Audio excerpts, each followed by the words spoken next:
taking the interview in a slightly different direction now, one thing that I have really heard from Australians when I've been speaking to them about their biggest concerns, huge concerns expressed from Australians, is definitely the push towards a cashless society and digital ID. What are the Libertarian Party doing to push back against that, if anything? Well, look, it's now the law of the land, so we're going to have to reverse it. That's what we're going to have to do. We now have a turnkey operation for a Chinese style or a Beijing Communist Party style social credit system, where the government can monitor all of our financial transactions, and therefore they'll be able to say when the next crisis comes along, which might be about global warming, their favourite topic, we might have 3 hot summers in a row, Anna. Just through natural variation, we just have 3 unusually hot summers. Mm-hmm. And then they say, oh, well, global warming's arrived, it's global boiling. Mm-hmm. And we've got to offer a carrot and a stick to people. So if you go and spend too much money on and produce too much carbon, punishment for you. If you don't spend things on carbon, reward for you. Now, this is what George Orwell warned us about. Look, I think what happened is during COVID, Australians and New Zealanders were famous around the world for being weak and apathetic. 15% of Australians had a go in trying to resist the COVID tyranny, all over a bad flu. That's all it was. It was just hyped up 20 times worse than it was. And so when the central planners saw how much of a soft touch Australia is, they thought, oh, well, we can treat these people like farm animals, and most of them will put up with it. So then they thought, let's get through this digital ID while we can, while they're all asleep. So all we can do is keep fighting. Look, Australia is a fantastic country. We feel very lucky to be here in Australia. You know, we're still quite a young country. And, you know, we're largely a European country on the doorstep of Asia. Now, Asia, we used to be fearful of Asia because we were worried about invasion. And Imperial Japan did bomb us a lot in World War II. Not as much as London, but yeah, we still had a fair few bombs, right?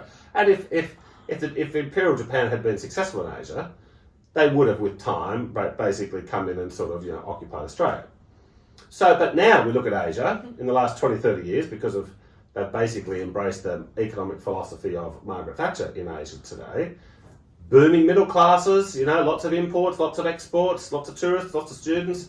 They want to buy our mining products. So Asia is now with this relatively wealthy country with a whole continent to ourselves. No other country in history can say that. Relatively small population, a growing population, largely European, right on the doorstep of Asia. Australia is truly the lucky country. We've got so much potential. Because we've been so peaceful and so successful and so rich, we've just become, we've forgotten where it came from. And that was our original, the people that sort of founded Australia were really, pro a freedom philosophy, which we seem to have forgotten. And we've become sort of too reliant on the state. So the Libertarian Party is going to do what we can to turn that around. I think one thing as well that when I've spoken to small business owners, one of their major concerns was this push towards a cashless society. In particular, I remember there was a pen museum, I believe it was in Wagga Wagga, and this man that I spoke to that ran it said that if we did move towards a cashless society, that it would actually kill his business. It would no longer exist. And I think that same sentiment has been echoed by many Australians as well, who own small businesses, because if they're not able to use cash, they're just not able to operate and function. So I think there's a big concern with that push towards it. So practically speaking, what would the Libertarian Party do to push back against that if you were in power in government? Well, firstly, can I say there are a few greater joys in life for an Australian when they hear a friend from Britain visit us and mispronounce Aboriginal word names. So it's not... What did I pronounce? Wagga Wagga. Wagga Wagga? Really? Wagga Wagga. I didn't know that. It looks like Wagga Wagga, but it's Wagga Wagga. Okay. Oh no, we're going to offend everyone on the channel. No, they'll love it. The people at Wagga Wagga will love it. Well, look, during COVID, big business did pretty well out of it. Mm-hmm. Look at the share prices and the profits, okay?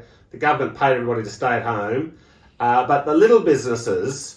a lot of them got crushed and haven't come back. Mm-hmm. You can drive around all parts of Australia. I was in Bondi yesterday, one of the wealthiest parts in Australia, and there was a strip of shops there where, half the shops were, they looked like they were on death's door. And I live near North Sydney. There's a lot of A lot of retail shops are just not there anymore. And so these big central planners that are trying to bring about a big sort of powerful global government, they don't like small business owners. Small business owners are the biggest demographic in favour of Donald Trump in the United States and in favour of Brexit. And they're basically people who stand on their own 2 feet. People who work for these big corporations, the way to get ahead in these big corporations is to be very compliant and to sort of do what the corporate culture says. So they don't like little small business people. And a way to hurt them is with the digital ID. All transactions have to be, through the official banking system. Look, libertarians have been the biggest champion of Bitcoin, and alternative currencies. Because we basically think, look, if the government is in charge of printing the money, then when they run out of money, they'll just print more money, and that gives us inflation and all the negative effects of that. We believe that government shouldn't be the one that creates the money. We believe in a truly free market system. Spontaneous forms of exchange will arise, which will be a lot more efficient than the government having the power over printing money. Because I was staying in Armadale a couple of days ago, and what I really noticed was there were many big corporations there, like many of the big shops, big businesses such as Woolworths, Big W, Coles and everything, BWS as well. And then all of the smaller businesses were either empty or they were for sale, or they used to exist and no one's occupying the building. So I was walking down one of the high streets and it was just empty, like nothing there. So I think that's definitely. So in terms of that, what we're seeing with like the smaller suburbs as well, what do you think we can do to actually incentivize people to start opening their businesses? Well, a big advantage that big business has over small business is all this garbage red tape and all this PC nonsense that they have to have an anti-discrimination training day and an anti-transgender racism day, blah blah blah blah blah. Now all the big businesses can handle this regulation. That's why they're in favour of regulations. The little businesses get suffocated by it.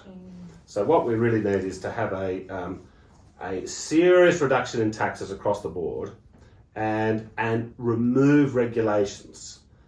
So basically let businesses be businesses. In the 1980s, because of people like Reagan and Thatcher, we had a good Prime Minister in this country, Bob Hawke. All the talk was about deregulation, and things prospered and things really boomed for about 3 decades. But now we have ministers for regulation. It's like we've just gone from deregulation, we've gone to minister for better regulation. So it's because most politicians have never had their own business. That's the big problem. And, they instinctively think that the government is out there helping people. They're just misguided. People will help people, and government actually stifles people. So, do you have a final message for our audience watching this today? They're very big fans of you, our Australian audience. Well, but this is our Australian audience watching this. Yes. Okay. Well, I would like to say, look, the next big thing, particularly for people in New South Wales, is in September, I think also in Victoria, we have, and Queensland, so probably all the states, local government elections are in this country. Now, the Libertarian Party in the past hasn't paid much attention to them, but we are campaigning hard for these September local government elections. And we want to campaign on, get woke BS out of council. So much garbage and waste is spent on all this stuff. Aboriginal stuff, transgender stuff, climate change stuff, Middle Eastern politics. The local governments are meant to be looking after roads and rubbish and reducing rates. So we want to campaign hard there, and we want to there's these 15-minute cities that they're trying to bring in through all these local councils, which is starting off slow, but it's insidious. They want to again treat us like farm animals, put us in pens. So that's sort of something that we're politically going to be focusing on for the next few months for local government elections in September. Brilliant, thank you so much.